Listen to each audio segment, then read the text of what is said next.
Assalamualaikum, halo, apa kabar? Perkenalkan, nama aku Eko. Hari ini Eko mau mengajak kalian untuk belajar tentang rantai makanan, jaring-jaring makanan, serta hubungan ekosistem dan makhluk hidup. Yuk kita lihat bersama. Rantai makanan adalah perjalanan memakan dan dimakan dengan urutan tertentu antar makhluk hidup.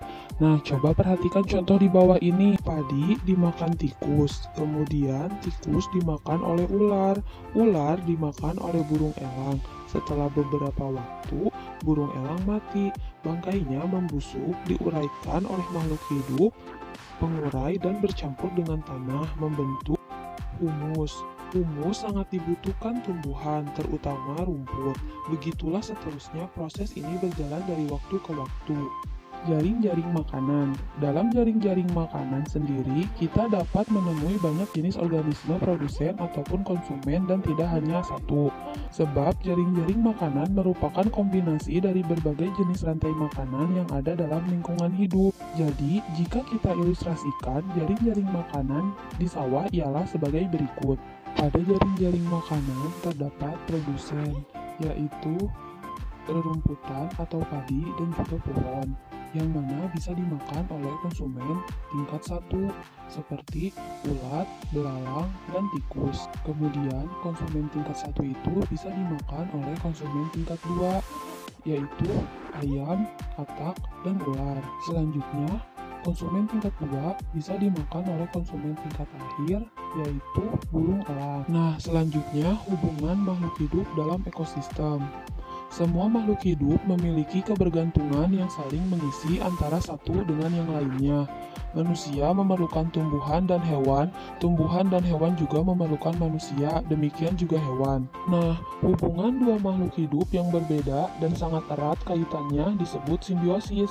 Terdapat 3 jenis simbiosis, yaitu simbiosis mutualisme, parasitisme, dan komensalisme. Nah, simbiosis mutualisme adalah hubungan antara dua makhluk hidup yang saling menguntungkan. Contohnya, hubungan antara burung jalak dan kerbau.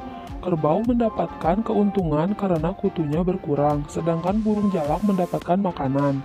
Simbiosis komensalisme adalah hubungan antara dua makhluk hidup yang dalam hal ini makhluk hidup yang satu mendapatkan keuntungan sedangkan makhluk hidup yang lainnya tidak dirugikan. Contohnya, hubungan antara tumbuhan anggrek dan pohon yang ditumpanginya.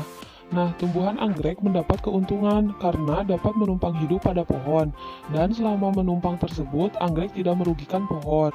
Nah, yang selanjutnya simbiosis parasitisme, yaitu hubungan antara dua makhluk hidup. Dalam hal ini, makhluk hidup yang satu mendapatkan keuntungan, sedangkan makhluk hidup yang lainnya mendapatkan kerugian. Contohnya, hubungan antara pohon mangga dan benalu.